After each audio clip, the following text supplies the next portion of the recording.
बिस्मिल्लाहिर्रहमानिर्रहीम अस्सलाम वालेकुम। यूएचएस एमडी कैट 24 का इंग्लिश का पेपर हम इस वीडियो में डिस्कस करेंगे। इस पेपर में एक क्वेश्चन ऐसा है जिसके अंदर कोई ऑप्शन भी दुरुस्त नहीं है। अभी हम स्टार्ट करते हैं क्वेश्चन नंबर 1 से और देखते हैं वो वाला क्वेश्चन भी डिस्कस करेंगे और बाकी क्वेश्चंस भी। तो let's start with question number 1। पहला एमसीक्यू है आपका, what does the word surplus mean. Surplus का मतलब इन एक्सेस होता है। ये सिंपल है और ये पहले भी आ चुका है एमडी कैट में। सो इसका ऑप्शन होगा अल्फा। सेकंड एमसीक्यू है, what is the word ancestor. Ancestor का मतलब फोर फादर्स होता है और इसका चार्ली ऑप्शन सही होगा। बाकी तो बिल्कुल कोई रिलेट नहीं कर रहे किसी तरह से। थर्ड सेंटेंस है आपका, what is the word spill mean. Spill का मतलब स्प्रेड करना होता है, पर्टिकुलरली खासकर हम जनरली किसी लिक्विड वगैरह के लिए इस्तेमाल करते हैं। तो यहाँ पे डेल्टा ऑप्शन होगा spread. Next one, the supervisor has not will ever compromise. जी, अब इसमें दो वर्ब फ्रेजेस है आपकी। इस तरह का जो सेंटेंस होता है, अगर आपके दो वर्ब फ्रेजेस हैं, दोनों के अंदर एक ही फॉर्म ऑफ वर्ब यूज हो रही है, तो आप उसको एक ही दफा लिखेंगे। लेकिन अगर वो दो अलग अलग फॉर्म ऑफ वर्ब्स हैं तो दोनों में आपको, आप ओमिट नहीं कर सकते हैं, आपको दोनों में अलग अलग लिखना पड़ेगा। अब हैज के साथ आपका कॉम्प्रोमाइज्ड आता है, विल के साथ कॉम्प्रोमाइज आता है फर्स्ट फॉर्म। तो हमें एक दफा लिख के एक दफा ओमिट करने की इजाजत यहाँ पे नहीं है। हम दोनों दफा लिखेंगे। तो कौन सा ऑप्शन सही बनेगा? The supervisor has not compromised और नॉर विल एवर कॉम्प्रोमाइज। तो ये दो दफा लिखना पड़ेगा। चार्ली ऑप्शन इसमें सही होगा। नेक्स्ट एमसीक्यू देखते हैं, the soup taste are taste good. Simple है, ये भी पहले आ चुका है, रिपीट हुआ है एमसीक्यू। ये एक आपका लिंकिंग वर्ब है और लिंकिंग वर्ब या स्टेटिव वर्ब के हम आईएनजी फॉर्म नहीं लगाते। टेस्ट आपका इसलिए यहाँ पे इस टेस्टिंग नहीं होगा, हैज टेस्ट तो हो ही नहीं सकता। The soup tastes good, beta option आपका सही होगा। Next one, I dash him for a long time. ये पहले भी आ चुका है, सिर्फ वो पॉजिटिव में था, ये नेगेटिव में आ गया। I I knew him for for a long time, पहले ये आया हुआ था फॉर मेनी ईयर्स। अब यहाँ पे जो आपका स्ट्रक्चर है, यहाँ तो सारे बाकी जो है ऑप्शंस अल्फा के अलावा बाकी तो कोई बनता ही नहीं। हैड के साथ न्यू लगा हुआ है बीटा में, चार्ली में हैड नेवर बीन, ये तो पास्ट, ये आपका पैसिव वॉइस में आता है, ये तो हो ही नहीं सकता। वुड के साथ अगर आप लगाएंगे डेल्टा में तो न्यू नहीं आता, वुड नेवर नो हो सकता है। लेकिन यहाँ पे एक ही ऑप्शन आपका सही बन रहा है, वो है I have never known him. ठीक है। Next one, he said to his disciples watch and pray. यहाँ पे आपका बीटा ऑप्शन सही होगा, क्योंकि आपको ये जो आपका हिस्सा है जिसको आप रिपोर्टेड स्पीच कहते हैं, उससे पहले आपको कॉमा लगाना होता है। यहाँ कॉलन भी लगा सकते हैं अगर लंबा सेंटेंस हो, बट यहाँ पे कॉमा है। ये कॉमा के बगैर वाला ये ऑप्शन सही नहीं होगा। और ये डब्ल्यू कैपिटल होगा, इसलिए कैपिटल होगा क्योंकि यहाँ पे ये आपका सेंटेंस है वॉच एंड प्रे, ये इंपेरेटिव सेंटेंस है बट इट्स कंप्लीट सेंटेंस, तो यहाँ पे हम इसको कैपिटलाइज भी करेंगे। तो यहाँ पे आपका कौन सा वाला ऑप्शन सही होगा? बीटा वाला ऑप्शन। नेक्स्ट एमसीक्यू पे जाते हैं, चूज द करेक्ट स्पेलिंग्स। फेरो, फेरो जो इजिप्ट के, एंशियंट इजिप्ट के जो भी हुक्मरान होते थे सबको फेरौन कहते थे, एक फेरौन नहीं था। सो उसके लिए फेरो का वर्ड यूज होता है। तो इसमें करेक्ट स्पेलिंग्स ये वाले हैं, PHARAOH, फेरो। अल्फा ऑप्शन इसका सही है। नेक्स्ट वन, नेक्स्ट एमसीक्यू देखते हैं, she has beauty brains and wealth a rare combination. यहाँ पे ये थोड़ा सा ट्रिकी था MCQ. She has beauty brains and wealth. अब यहाँ पे एक तो लिस्ट है, और जब आपकी लिस्ट आई हुई हो अल्फा और बीटा ऑप्शन को देखिए तो दोनों में क्या डिफरेंस है कि एंड से पहले बीटा में कॉमा लगा हुआ है, इसको ऑक्सफोर्ड कॉमा कहते हैं। ऑक्सफोर्ड कॉमा ऑप्शनल होता है, लेकिन अगर आपको ऑक्सफोर्ड कॉमा वाला ऑप्शन आ जाए और एक साथ दूसरा आए तो आपको ऑक्सफोर्ड कॉमा वाले पे जाना चाहिए, वो ज्यादा सेफ होता है। ठीक है। और अब अगर आप इसको जरा गौर से देखें, चार्ली में यहाँ पे वेल्थ के बाद जो इसने सेमी कॉलन लगा दिया, कोई सेंस नहीं बनता। डेल्टा में जो इसने यहाँ पे ये कॉलन लगा दिया, इसका कोई सेंस नहीं बनता। कॉलन एक्सप्लेनेशन के लिए होता है पूरे सेंटेंस की, ये भी गलत है, ये वाला भी गलत है। तो यहाँ पे हमारे पास ये दो ऑप्शंस बनते हैं, दोनों में से किस पे हम चाहेंगे? बीटा वाला ऑप्शन आपका सही है, क्योंकि इसमें आपको ऑक्सफोर्ड कॉमन लगा हुआ है, इसको प्रेफर करना चाहिए आपको। और ये जो डैश है बेसिकली ये एम डैश होनी चाहिए। एम डैश वहां पे मुझे वैसे जो मैंने पेपर देखा मुझे एम डैश तो नजर नहीं है क्योंकि उसका साइज थोड़ा सा बड़ा होता है। तो बहरहाल एम डैश होती है एडिशनल कमेंट के लिए, आपको आप इसको इस्तेमाल कर सकते हैं, दिस इज एडिशनल कमेंट। तो यहाँ पे आपको एम डैश लगानी चाहिए थी।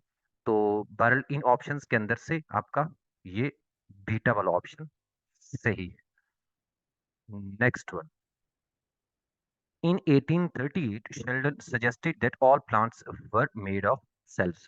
सिंपल है, जब भी पास्ट का कोई टाइम मेंशन हो जाता है तो उसके साथ हम पास्ट इंडेफिनिट टेंस लगाते हैं। तो अल्फा ऑप्शन ही इसका सही होगा।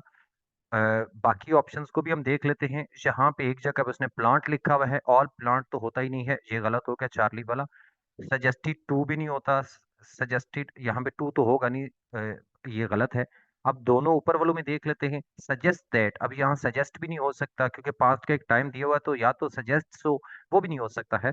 बहरहाल ये सारे ऑप्शंस गलत होंगे। एक आपका अल्फा ऑप्शन यहाँ पे सही बनता है। Next one, dash words spoken in earnest will convince him. ये भी थोड़ा सा ट्रिकी है।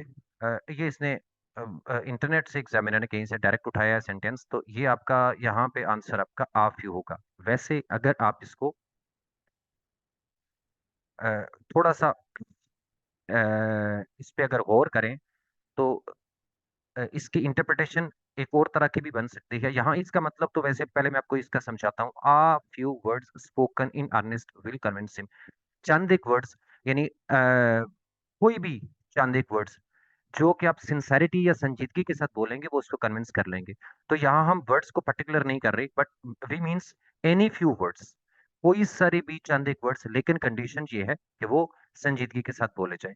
तो यहाँ पे हम आप फ्यू लगाएंगे। ये एक ज्यादा बेहतर एक्सप्लेनेशन है, लेकिन हम किसी और एक्सप्लेनेशन इंटरप्रिटेशन एक और इंटरप्रिटेशन की तरफ भी जा सकते हैं। If it is a particular set of words तो उसके लिए हम दा फ्यू भी लगा सकते हैं। वो हम उसको इंटरप्रेट डिफरेंट तरीके से करेंगे, मीनिंग उसका डिफरेंट हो जाएगा, लेकिन दा फ्यू को कोई गलत नहीं कर सकता। लेकिन यहाँ पे आपके लिए है, अगर आप फ्यू और दा फ्यू दोनों आ रहे हैं तो बेहतर ऑप्शन सेंटेंस के अकॉर्डिंग आप फ्यू बनता है। तो अल्फा ऑप्शन आपका सही होगा, ज्यादा सही होगा। क्योंकि यहाँ पे हम वर्ड्स को पर्टिकुलर नहीं कर रहे, वो कोई भी वर्ड्स हो सकते हैं। ये स्पोकन इन अर्नेस्ट से ये वर्ड्स पर्टिकुलर नहीं होते हैं। जहां हमारा मतलब है चंद एक वर्ड्स, कोई से भी any few words, any small number of words, लेकिन वो किस तरह से बोले जाए, संजीदगी के साथ या सिंसेरिटी के साथ। ठीक है, तो यहाँ पे ऑप्शन आपका सही होगा अल्फा वाला। Next one, he takes dash his father. Takes after his father होगा। टेक आफ्टर का मतलब होता है रिजेम्बलेंस होना किसी से। ठीक है, तो यहाँ पे चार्ली ऑप्शन आपका सही होगा। नेक्स्ट आपका ऑप्शन है जी, नेक्स्ट क्या है, there is Mr Hashim home this say is the best portrait. एक तो यहाँ हो और होम की चॉइस थी आपके लिए, तो होम नहीं आएगा। ये मैंने समझाया था अपने स्टूडेंट्स को कि इसको आप जब हो और होम की चॉइस हो तब दो सेंटेंसेस बनाइए, और अगर वो ही के साथ दूसरा सेंटेंस बनता है तो हु लगाइए, अगर होम हिम के साथ बनता है तो फिर आप उसके लिए आप हु लगाएं। जहां दे से तो आपको कंफ्यूज करने के लिए ही वैसे लिखा जाता है, इसको दे से दे कंसीडर दे थिंक एटसेट्रा इस तरह से वैसे ही होता है, इसको तो आप इससे कंफ्यूज नहीं होना था आपको। देयर इज मिस्टर आशिम, आप इसको he is the best portrait painter in the town कहेंगे या him is the best portrait painter. अगर हम दो सेंटेंसेस बनाएं तो ये बनेंगे there is Mr Ashim he is the best portrait painter in the town. इसका मतलब है होम वाला ऑप्शन तो हमारा क्या, होम नहीं आएगा। अब बाकियों को देखते हैं, जहां ये दो चले गए। देयर इज मिस्टर आशिम, क्या ये वाली क्लॉज, अब दूसरा सवाल ये है कि क्या ये इसेंशियल है या नॉन इसेंशियल है। तो यहाँ जो सेंटेंस जिस तरह का स्ट्रक्चर दिया हुआ है इसके अकॉर्डिंग ये नॉन इसेंशियल क्लॉज बनती है। मिस्टर आशिम को आइडेंटिफाई करने के लिए ये क्लॉज जरूरी नहीं, ये मिस्टर आशिम है, ये मिस्टर आशिम है, इसके बारे में लोग कहते हैं कि बेस्ट पोर्ट्रेट पेंटर है। यहाँ पे आपकी ये नॉन इसेंशियल क्लॉज, अगर ये दोनों आ गई है आपके पास, तो इसमें अगर आप इस सेंटेंस को गौर से देखेंगे तो यहाँ मिस्टर हाशिम को आइडेंटिफाई करने के लिए आपको ये वाली क्लॉज की जरूरत नहीं है, ये एडिशनल इंफॉर्मेशन है। जो एडिशनल इंफॉर्मेशन होती है वो नॉन एसेंशियल होती है, तो यहाँ आप नॉन एसेंशियल क्लॉज के ऊपर जाएंगे, दिस वन। नेक्स्ट, और ये वाला भी कॉपी किया हुआ है एक वेबसाइट से, किसी जगह से इन्होंने, वहां पे मिस्टर स्मिथ लिखा हुआ था, एग्जामिनर ने इतनी मेहनत कर ली कि उसने मिस्टर स्मिथ को मिस्टर हाशिम कर दिया है। Next one, Gulliver travels was written, यहाँ पहले दो में तो नाम ही गलत लिखा हुआ है बुक का, ट्रेवल्स टी स्मॉल नहीं होता और एस पे लगता है अपॉस्ट्रोफी। तो सिर्फ चार्ली में नाम सही लिखा हुआ है, बाकी किसी पे अगर सिर्फ हम नाम को भी देखें तो फिर भी बुक का नाम जो है वो आपका चार्ली में सही है। Gulliver's Travels was written by Jonathan Swift, Charlie option सही होगा। Next one, the unexamined life said Socrates is unfit to be lived by man. ये क्वेश्चन है जिसका मैं कह रहा था कोई ऑप्शन भी सही नहीं है। देखिए अब मैं इसको थोड़ा सा एक्सप्लेन करता हूँ आपको कैसे।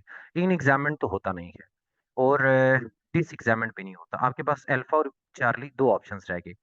तो the unexamined life said Socrates, ये सोक्रेटिस की एक वो फेमस कोटेशन है, the unexamined life is unfit to be lived by man. तो अब यहाँ पे ये इसके कोटेड वर्ड्स हैं, तो दोनों तरफ कोटेशन आएगी, ये तो पक्की बात है।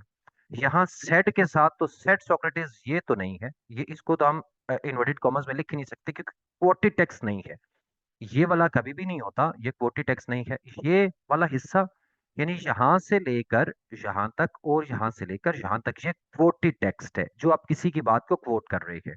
अच्छा, अब अब हम जब भी इस तरह से लिखते हैं, एक हिस्सा सेंटेंस का इधर है एक इधर लिख दिया, बीच में सेट लिखा, ये आपकी रिपोर्टिंग स्पीच बीच में आ गई। हमेशा हमेशा ये कॉमा अंदर आता है इन्वर्टेड कॉमर्स के ब्रिटिश इंग्लिश में, तो ये कॉमा बाहर नहीं होगा।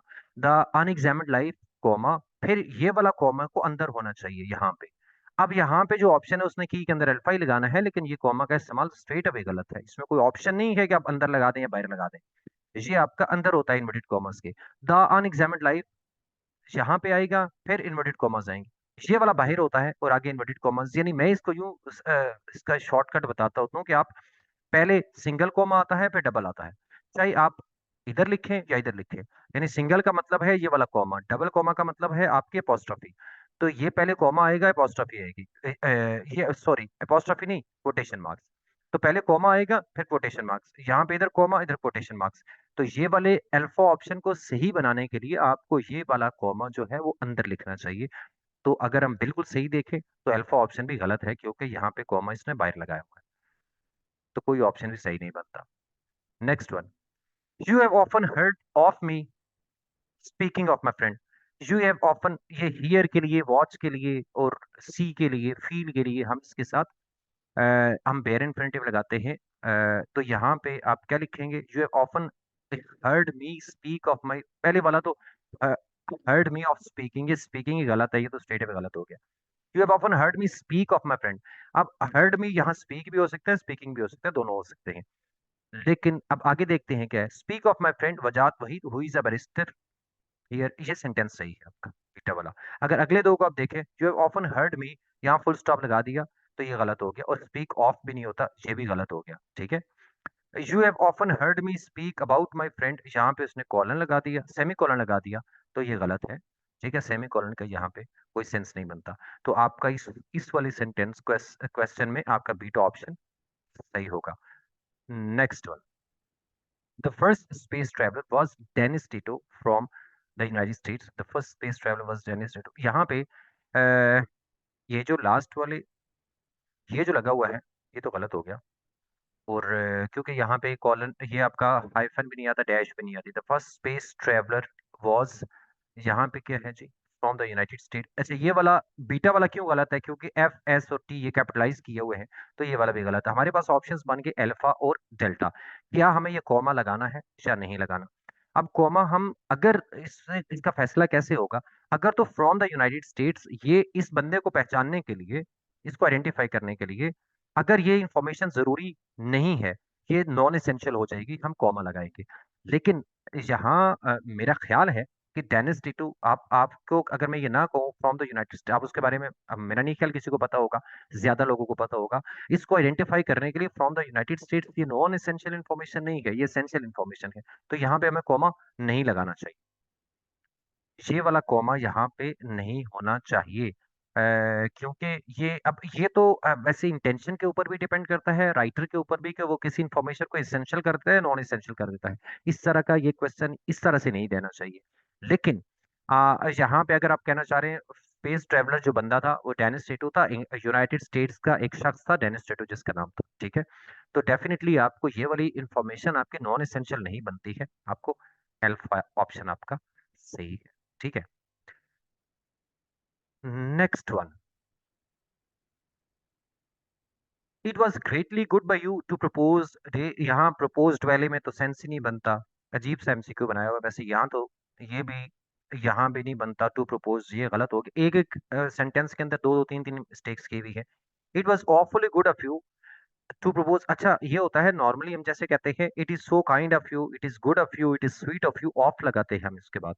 जो भी एडजेक्टिव लगाते हैं एडजेक्टिव के बाद, यानी जब आप कहते हैं it is kind of you, it is gracious of you, it is sweet of you, it is awfully good of you होगा, बाई यू नहीं होगा। To propose a day's picnic, Charlie option इसका सही होगा। बाकी वाले ऑप्शंस में एक के बजाय दो दो तीन तीन मिस्टेक्स है, तो आपको मेरा ख्याल है आसानी से ये ऑप्शन चूज कर लेना चाहिए था, चार्ली वाला। नेक्स्ट देखते हैं। नेक्स्ट खत्म हो गया जी, that's all. So good luck सबके लिए, थैंक यू।